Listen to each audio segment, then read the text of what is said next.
Brought to you by Agilus Diagnostics.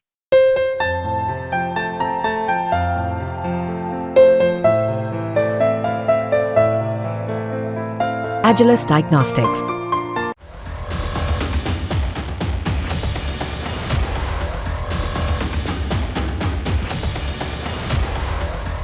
Bharat और चीन के बीच वास्तविक नियंत्रण रेखा यानी एलएसी पर तनाव कम करने और लंबित मुद्दों का जल्द ही समाधान खोजने के लिए बीजिंग में कूटनीतिक बैठक हुई। इस बैठक और बातचीत का उद्देश्य था सीमा विवाद को लेकर दोनों देशों के बीच मतभेदों को कैसे कम किया जाए और इस दिशा में स्थायी समाधान की ओर कदम कैसे बढ़ाया जाए।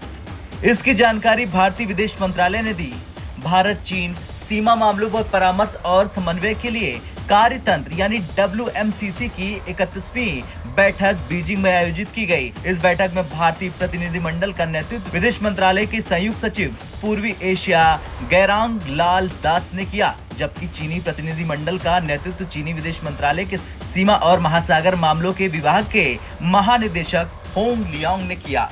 बैठक के बाद दोनों पक्षों ने एलएसी पर शांति और स्थिरता की बहाली को द्विपक्षीय संबंधों की समान स्थिति की बहाली के लिए बेसिक जरूरत बताया। बैठक में इस बात पर भी जोर दिया गया कि सीमा पर तनाव को कम करने और लंबित मुद्दों का समाधान खोजने के लिए ऐसी बातचीत बेहद जरूरी है जो कि स्पष्ट हो, रचनात्मक हो और जो भविष्य की भी जरूरी संभावनाओं को देखती हो। चलिए अब जानते हैं भारत चीन के बीच किन किन हिस्सों पर विवाद है। दरअसल इनमें पेंगोंग त्सो झील जो लद्दाख में है, गलवान घाटी जो लद्दाख में है, डोकलाम, तवांग और नाथुला शामिल हैं।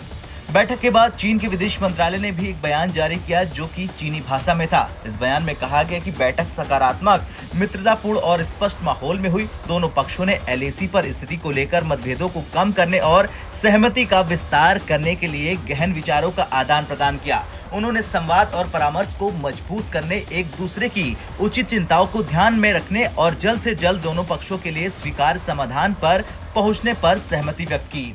दोनों देशों ने परामर्श के परिणामों को मजबूत करने, सीमा संबंधित समझौते और विश्वास निर्माण उपायों का कड़ाई से पालन करने और सीमा क्षेत्रों में शांति और स्थिरता को संयुक्त रूप से बनाए रखने के लिए सहमति व्यक्त की। इसके अलावा उन्होंने हाल ही में दोनों देशों के विदेश मंत्रियों द्वारा प्राप्त महत्वपूर्ण सहमति के अनुसार सीमा स्थिति के जल्द समाधान को संयुक्त रूप से बढ़ावा देने पर सहमति व्यक्त की।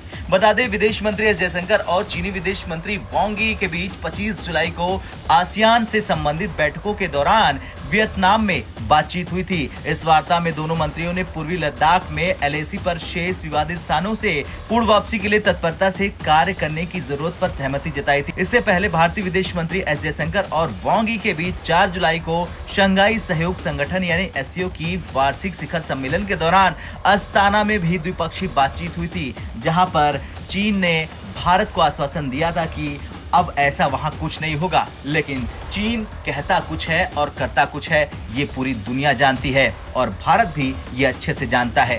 खैर, देखना तो ये होगा कि क्या चीन प्यार की भाषा मानेगा या भारत चीन को उसी की भाषा में जवाब देगा। आपका क्या कुछ कहना है? जिस तरह से दोनों देशों की बैठक हुई, तनाव को कम करने पर बातचीत हुई, उसे लेकर कमेंट कर जरूर बताएं। ब्यूरो रिपोर्ट, भारत तक।